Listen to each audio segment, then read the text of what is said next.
Oke, kali ini kita bakal update lagi info-info soal High and Low yang terbaru. Yang mana kali ini High and Low ngerilis Story of Sword season pertama dan kedua kayaknya di platform streaming yang lumayan terkenal juga di Jepang. Dan gratis, terbatas. Namanya TVR. Nah, setelah gua research, TVR itu katanya cukup gede di Jepang. Dan penonton aktifnya juga ada jutaan. Jadi cukup gede lah ya. Nah, High and Low ngerilis season-season awal mereka Story of Sword ke TVR.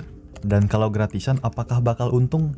Jelas enggak, tapi di sini gue yakin High and Low itu ngincer exposure-nya, ngincer keterkenalannya, sekaligus ngingetin ke fans-fans lama atau nyari fans-fans baru.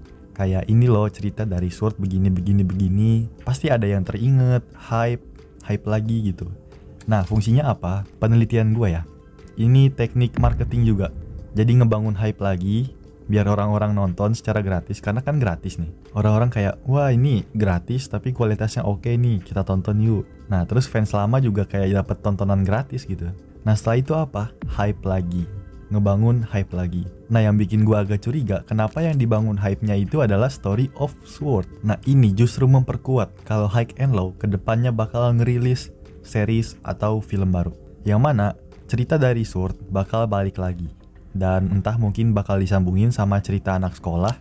Pokoknya ini makin memperkuat kalau High and Low bakal ngerilis hal baru.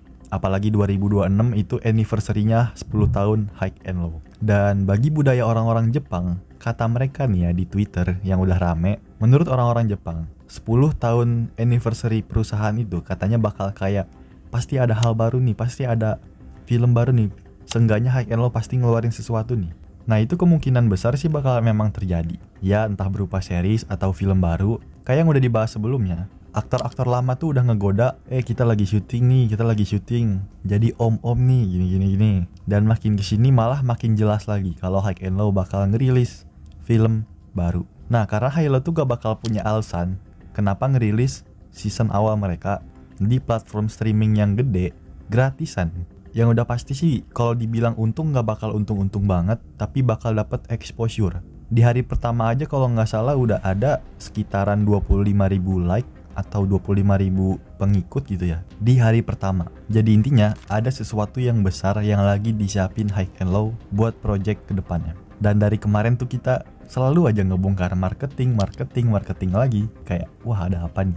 Semua orang juga kayak ya ini marketing sih pasti. Yang tujuannya untuk project baru High and Low. Dan kalau ada kalian yang nanya, Bang, Final Mission itu film terakhir High and Low bang? Iya, tapi masih janggal dan faksinya Kurosaki nih, sektenya Kurosaki, itu masih ada. Dan Ryu ngebentuk Kuryunya sendiri, bersama Ice dan Mighty Warrior, Geng Prison, dan lain-lain. Itu tuh belum selesai cuy, masih lanjut, Balji juga belum dateng kan. Jadi buat yang bilang, belum selesai, milking, emang belum gitu. Belum sampai puncak. Ryu-nya aja masih hidup, ambisi Kuryu aja masih ada, Kurosaki juga wakilnya Ryu Shinkuze masih ada. Dan Kurosaki ini kan kenalannya birokrat negara Jepang di daerah Kabupaten Sword. Gak di Sword juga sih, tapi di wilayah-wilayah Kuryu juga dia punya kenalan menteri. Jadi ya buat ngotak-ngatik negara. Dan di Twitter juga ada yang bilang katanya kalau TGBB kayaknya keren nih masuk High Low gini. Tapi gue gak terlalu fokus ke situ. Fokus gue adalah High and Low kayaknya nih 65% bakal bikin project baru di tahun 2025 akhir atau 2026 awal.